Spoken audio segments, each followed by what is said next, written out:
I tell you, but it's a challenge though, because Mr. GQ here, I got to keep up with that. The pressure's not winning games; it's what he wears every day. And I got to go out to J.C. Penney's in the over 50 section and find the jumbo petite sizes that have a little collar. So jumbo, he didn't show up in a sweater vest today. He didn't show up in a sweater vest today. Yeah, I had to put on a jacket today to keep up with Sundance over here. So. Welcome in to Griffon Sports Spotlight. I'm Brandon Zenner. He is Mr. Jumbo Petite himself, Rob Evans, and I'll be joined by Mr. GQ Sundance later on and freshman Tyrell Carroll. Now, that was fun earlier this year, wasn't it? Some MIAA It was. My wife texted me and said that me and Sundance were the funnest group. She watched all of them. And oh, yeah. The rest of those people, I don't get why they were there. I mean, they were there to talk basketball. It was boring. It was boring. That's why I'm glad I get to work with you guys every day. Me and the Sundance kid lit it up. That's for sure. And he also said, Sundance, real quick, what was the candle, the type of candle, Yankee candle? Cashmere. Cashmere Lux. Cashmere Lux. I got it rolling in my office. So it's a stress reliever, and in this profession, you burn through Cashmere Lux a lot. Good to know. Now, you guys just had a week off. Just how did you use it? I know you guys are trying to get some girls healthy before MIAA play resumes in a couple weeks. A couple big non-con games coming up. Well, we're in finals week, so we cut our practice down to an hour and try to let our kids have practice be kind of a distraction for the study. And our kids, like a lot of kids, this finals week's just unbelievably mentally stressful. So we keep practices simple, try not to do too many things that make them think in practice because they've been thinking all day. And so now we'll get back on track these next couple of days to what we call regulation type practices for us. And we play on Wednesday. But for us, it was a good time because we do have one kid that won't play, that we'd hoped would play, but she'll play on the 30th. Malia Richardson will be coming back on the 30th, and then Brittany Atkins gets her first taste of practice today. So obviously 2 days of practice and a game might, her limit her minutes, but we'll throw her in and see how it goes, and then C's back full bore. So we've got almost all of them back. We're still waiting for Jill. Jill's still sidelined, and we don't know where that's going right now. Now, how tough is it between working these girls back in? Some Malia, obviously, last year, Brittany Atkins, they played together, but still it's molding a whole new group yet again in the middle of the season. It's almost like starting the season over. I mean, and we've played so infrequently in December. I mean, I think this is our third game in December because we moved the Adams State game due to the bad weather. So we've basically gone 30 days and played, we'll have played 4 games, and back in November we played like 9 games in 16 days. So it's like starting over. And because we've been unhealthy, again, we're still have a lot of unanswered questions. But once we think we get everybody healthy, God willing, praise the Lord, go Griffs. We hope that happens. Then we think we'll start to see some things happen with this team. But we're behind. We're behind everybody else that hasn't had some of those issues. Are you going to get that on a T-shirt, praise the Lord, go Griffs? I think that'd be a hot seller, praise the Lord, go Griffs. I like it. I like that idea. Now, great idea. Do you get you'll need a cut of that. Copyrighted. Yeah. Now, we're going to talk with Sundance about this in a little bit, but because one of his mentors' birthdays was just over this weekend. Let's talk about some of your mentors. Whenever you were coming up through the coaching ranks, after your time in college, you went through started as an assistant at Doane, up through JUCO, NAIA ball. Kind of, who are your mentors? Who did you look up to whenever? Well, it goes way, way back. Yeah, a lot of people remember the name, probably Gene Cady, that was a Hall of Fame coach at Purdue, but he used to be the head coach at Hutchinson Community College. And so I started out my days back in 4th, 5th, and 6th grade in the Gene Cady basketball camp. And so I've always been a Gene Cady fan. And then, of course, I was blessed to be at Oklahoma State and got to watch and preview Eddie Sutton and, of course, from the IBA era type coach. So those guys have really shaped my coaching. It's kind of old school, obviously, the tough, disciplinary, grinded out defensive type coaches. But I'd say those two have shaped my coaching quite a bit, would be Gene Cady and Eddie Sutton. And then Roger Smith, he's been with you for some time, since the end of your days at Oklahoma City. What does he mean to this coaching staff and just to this program and where it's at? Well, when you're at the Division II level where your staffs are small, when I was at Division I, I'll be honest, there were some days it's hard to find things to do. You got head coach, an assistant, 4 assistant coaches, a GA, administrative assistant. I mean, it's different. So at this level, boy, your assistant coach, who for Coach Smith's been with me now starting 8 years, who's our associate head coach, but he he just does so many different things. The amount of hats he wears is unbelievable, and the success that our program's had here and the turnaround that we made from where the program was when we got here, just as much of that credit goes to Roger and what he's done in our program. And he was with me when we won the national championship, and he just understands me, understands what my strengths and weaknesses are, and he does a great job of covering up my weaknesses. And then, as you alluded to it, we have a game coming up on Wednesday. Newman's going to come to town from Wichita. They played Fort Hays and Emporia tough earlier this year. They beat Washburn. What's the challenge look like this week with the Newman Jets? Well, they're the new MIAA team coming to the conference, and I've known the coach there for 20-some years. He used to be the coach at Cali County Community College, and I've known him for a long time. He's a great coach, does a great job, and they rolled into Washburn and beat Washburn at Washburn, and they played Emporia, and like I said, Hayes, very tough. It's going to be a challenging game. They're very competitive. I think they'll fit in the MIAA, at least with what he does and the type of people he recruits. And for coming off a 9-day break, it's probably not the team you'd like to play, but it is what it is. And they beat Washburn, who beat UCM, who is the defending national champions. And that's what people don't understand, or it's hard to get some people to understand that this league on any given night, it doesn't matter where you're set and what seed you are. We proved that last year. That you can play well and win games because there just aren't any dogs in this league. There's not. And the teams that we're adding in the MIAA are teams that are going to come in and just make our conference even tougher than it was. And the Griffs are back in action 5:30 Wednesday against Newman at the Fieldhouse. Good luck. Go get them, and have a good Christmas as well, Coach. Praise the Lord. Go Griffs. Go Griffs. Now, coming up, Sundance Wick stops by. We're going to talk about his biggest mentor, Don Meyer, as a coach, plus freshman Tyrell Carroll will join the show later on. Don't touch that dial. You're watching Griffon Sports Spotlight on Fox 26 KNPN.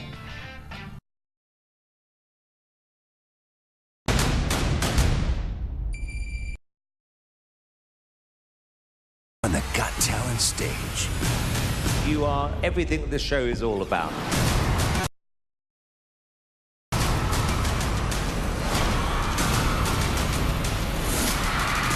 America's Got Talent, the champion! This is the Olympics of talent.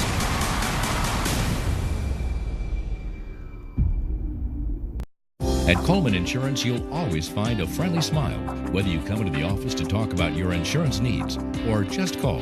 We are always here to help. As an independent agency, we have the flexibility to find the best choices for you at the most affordable rates on auto, home, business, and farm insurance. Save on all your insurance needs with our experienced team. Coleman Insurance, coverage with a personal touch. Coleman Insurance and Allied Insurance, on your side. Prepare for the holidays and sweeten your season with Rocky Mountain Chocolate Factory Delights. Nothing beats the creamy, decadent taste of our handmade fudge or the crisp bite into a gourmet caramel apple. We have a tempting selection of creamy truffles, buttery English toffee, and assorted boxes in elegant packaging. A perfect gift for clients, coworkers, or the hostess at your neighborhood holiday party. Pre-order today or stop by our location. Make someone smile with Rocky Mountain Chocolate Factory.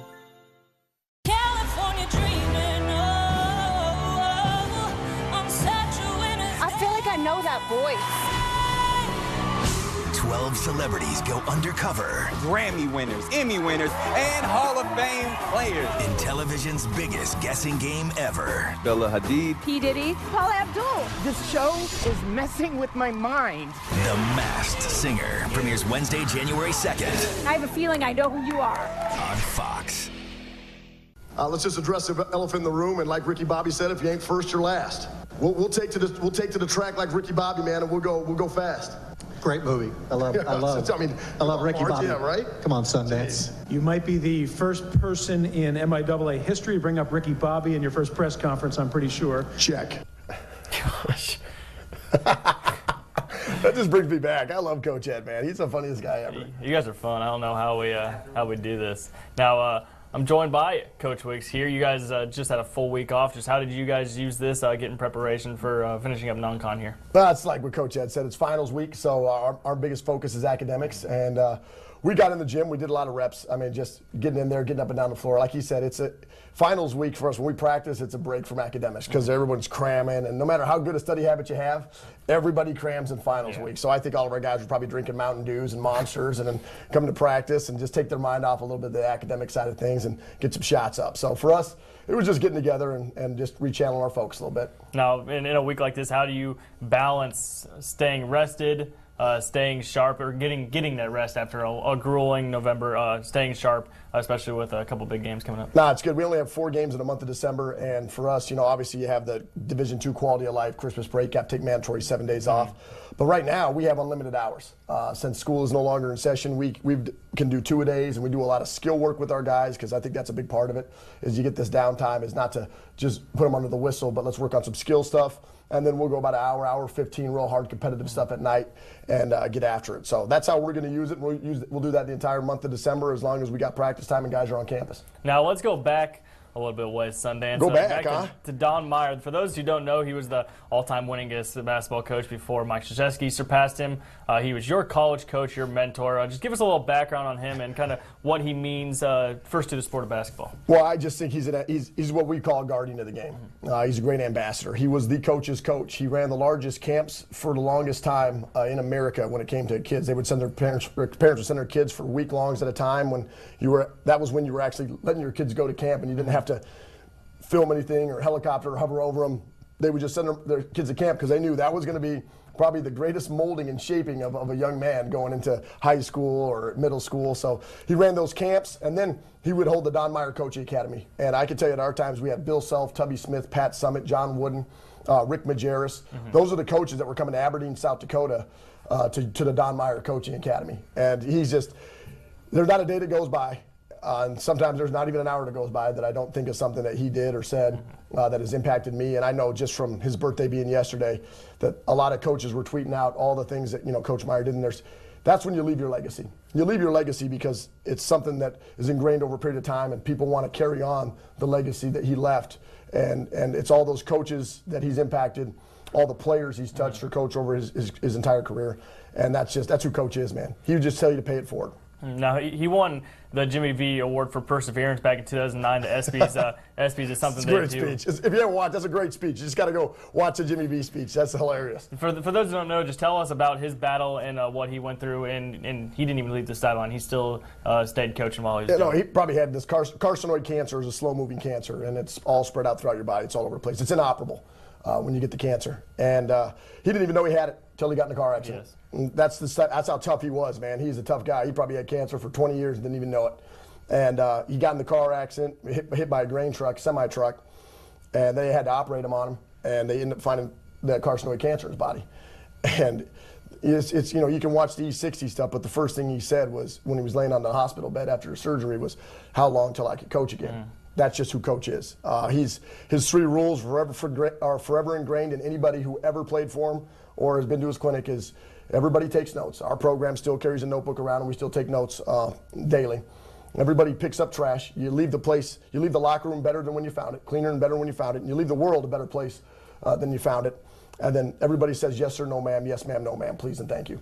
And if you can live by those 3 rules in your life, I think you become a better person. And just those simple things translate to the floor and become a better player because of your attention to detail. With you starting your coaching career, what did you take away from him most?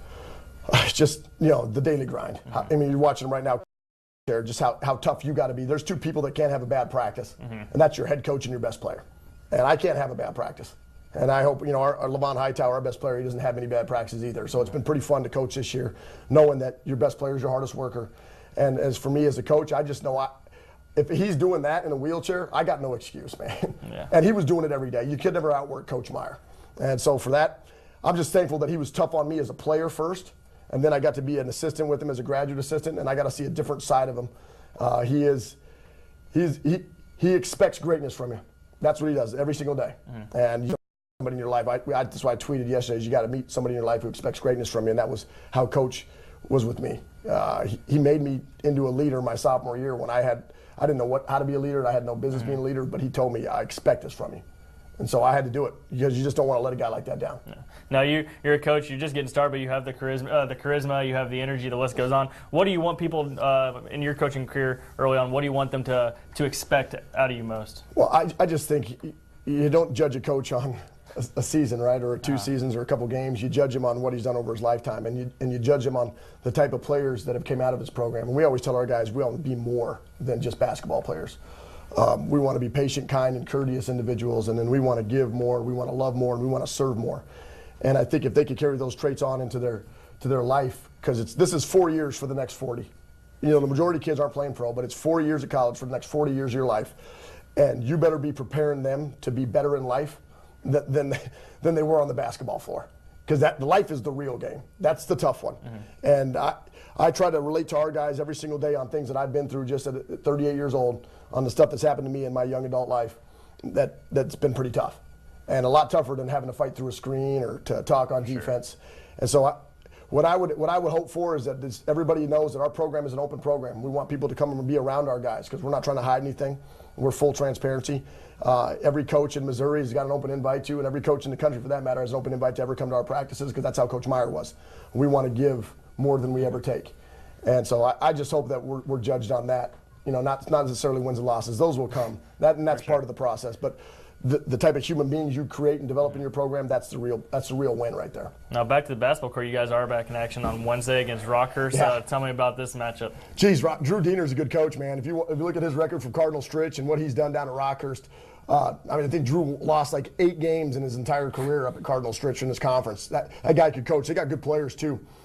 They shoot the ball well, as you can see. I mean, they're almost shooting 50% from the field, 40% from 3.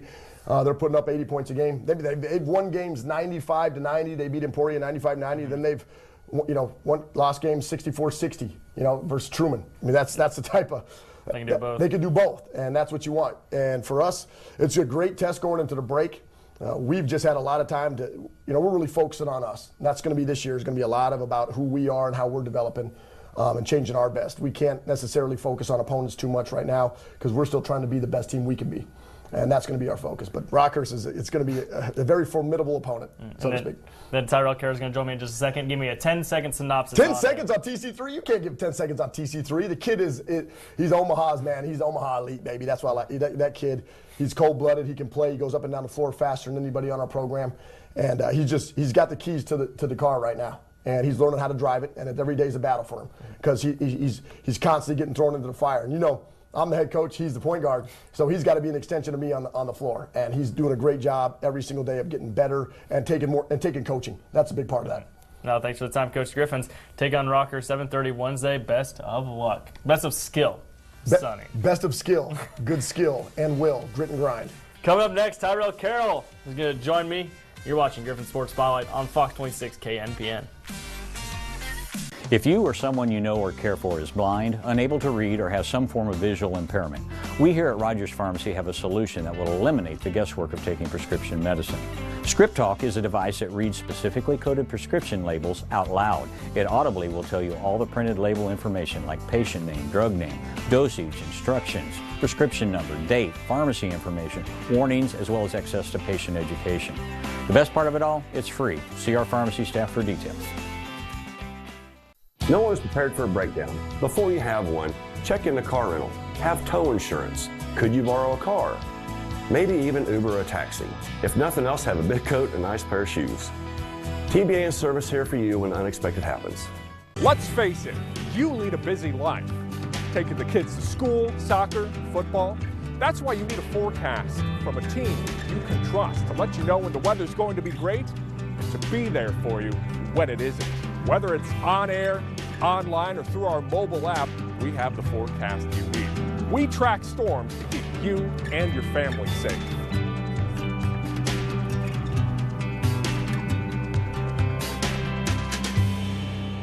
Tonight, the fall finale of Superstore is one giant shock. Mop up my blood, Jonah. After shock.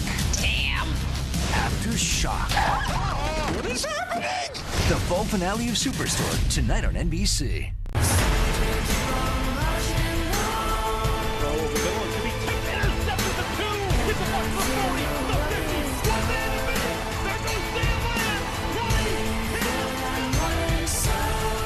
intensity and the energy and the spirit of this Griffon football team, and it's going to continue to grow and become more and more powerful.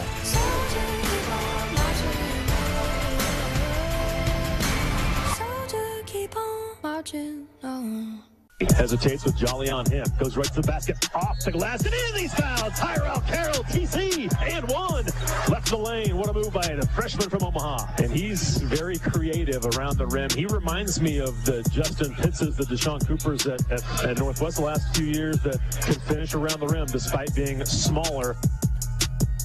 Welcome back into Griffon Sports Pilot. I'm Brandon Zenner. He's freshman point guard Tyrell Carroll. How's it going, TC? Good. How are you? Not too bad, man. I just got done talking to Sundance, so I don't know if I can be bad.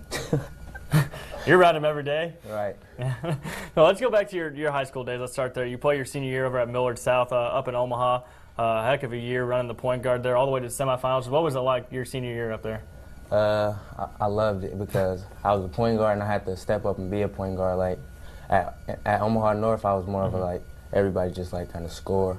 But at Millard South, I had to be a point guard. I had to facilitate, and I became a better communicator also. Now, so let's start with the opening round game of the Nebraska playoffs. You guys are playing Omaha Central, the #1 team in the state at that level, and you guys lost them by 18 earlier in the year. Talk me through that game and what helped you guys pull off that huge upset. We see you guys celebrating it right there. Well, first off, we started off down 18-0. So then we knew we had nothing to lose. We knew we were the underdog. And coach just was telling us, like, we got to win. We just got to break it down into sections, like win the sections by, like, 8. And then, like, it was 4 quarters, so we had to win each quarter by about 7 to 8 points, and then we'd be good. And that's what we did. Coming out of halftime, we were only down about 10, and we knew we had to win that quarter by about 5 or 6, and we were in the game. And tell me about the end of that game. You had the game winner. What was that like? Well, we all knew I was getting the ball. So I knew I just had to make a play. I had nothing to lose, honestly. You had 25 points in that game. You guys ended up going on to the state semifinals in Nebraska. Just talk to me about Omaha and Nebraska high school basketball in general. Does it get the love it deserves, or what do you think? I feel like kids in Omaha are under-recruited a lot because, I mean, there's not too many people that came out and did something. Like, there's been a lot of people that have come out and, like, just, like, go, like, ghost, you know? So, like, the people that come out need to, like make something out of it, you know? And that's what I'm trying to do, like, show the younger kids, like, go to college and, like, get an education. Like, basketball can take you a long way in life. What was your recruiting process like? You put up some ridiculous numbers as a senior. You were 18, 6 and 6, but as Dave Rieger was talking about when we first started, an undersized guy, kind of like some of the MIAA greats, Justin Pitts out of Northwest, Deshaun Cooper out of Northwest. They were all Americans. Just what was your recruiting process like? Our recruiting process, I feel like I got under-recruited, but I feel like I ended up at the right spot with Coach Sundance. I mean, there were some other coaches that were like, we don't know if we want them. We kind of want them, like, keeping in touch, showing interest, but Coach showed, like, he wanted me, like, right away, like, pull the trigger. Why'd you settle on Mo West? What was it about this program, one that's rebuilding with a new coach? I liked the Coach Sundance. When I took my visit, he stood out to me out of all the coaches, and then I liked the facilities for sure. And I talked to Tyree a little bit. I really liked it. Sundance, what stood out about Sundance? Well, his energy, you know. He leave a good mark on people, I feel like. And my mom liked him too. So that's important. You got to make mama happy. Yeah, for sure. What's it like just playing for him, being pushed by him? I know I see you guys in practice. He's grilling you every day, trying to get the most out of you. Just what's it like trying to play for him? It's fun playing for him, honestly, because I feel like I'm growing every day as a man. And on the court too, like he said, I'm the point guard, and I need to know what he's feeling, know what he's thinking. So I feel like I'm coming a long way with that. Have you ever been pushed by a guy like Sundance? Nah, anyone like that in coaching? He's the hardest coach I've ever played for, definitely. Is that a good thing, though? Yeah. Yeah. Now, you opened the season by going against, we're talking potential All-American point guards right out of the gate. You were going up against Jason Jolly, and you had 10 points in that second game of the year. What did you learn about that opening weekend, about what college basketball is all about? I learned that it's way different than high school. Like, it's much more physical, better players. Like, I learned a lot, honestly. Like, just what it's like playing against some of the best every week. Now, what's the biggest leap between high school and college basketball? What part of the game is the one you have to adapt to the most? The physicality, definitely. Everybody's bigger, stronger. Weight room is more bigger part. And as a smaller guy, you were an extra chip on your shoulder, knowing everyone was bigger than you in high school, and then now it's even more of a gap in college. Yeah, for sure. Just playing with that chip on my shoulder, playing with that dog in me, really. Talk to me about your game. What do you like to do? What do you see as your strengths? What are you trying to improve on? I'm trying to improve as a point guard, honestly, like getting everybody else involved and then getting myself involved, and like knowing when to score, picking my spots and picking my times to score. When you play with a guy like Levon Hightower, with a guy like Brian Hudson, how much easier does that make your job? Or how can they help you grow? It makes it easier because I've grown a lot because I've learned that I need to get them the ball more. Like, they're not getting enough shots. But, yeah, it's like I'm learning in different areas, finding out how to get my best players involved. Because, like, right now I'm not the best player, and I have to humbly accept that.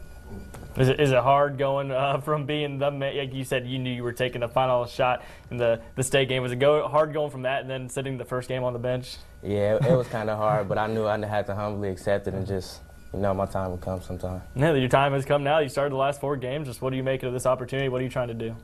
I'm trying to win, honestly. Trying to get my best players involved, be a good point guard and win. Now, last week I had Tyree Martin on. You two are kind of the anchors of this freshman class. What do you guys talk about as far as wanting to build this program, you guys kind of being the foundation of it? We know that we have to step up and we have to lead. The freshmen that we have, the red shirts, they're pretty excited. They're pretty good, too. We got a pretty bright future ahead of us. What do you like about Tyree's game? How do you guys complement each other?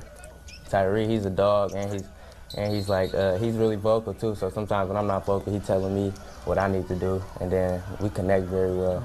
And then just lastly, who do you model your game after? Who do you like to watch the most? I like to watch James Harden the most, but I model my game after, like, Kemba Walker, Chris Paul. I can see that. I figured you were going to say Chris Paul. I've seen you play. Yes. Yeah. Well, hey, Tyrell, thanks for coming on the show. Look forward to watching the rest of the season. Go get after it, okay? No problem. Thanks. We look forward to watching him and the Griffins get back to action on Wednesday at the Fieldhouse. You've been watching Griffin Sports Spotlight on Fox 26 KNPN.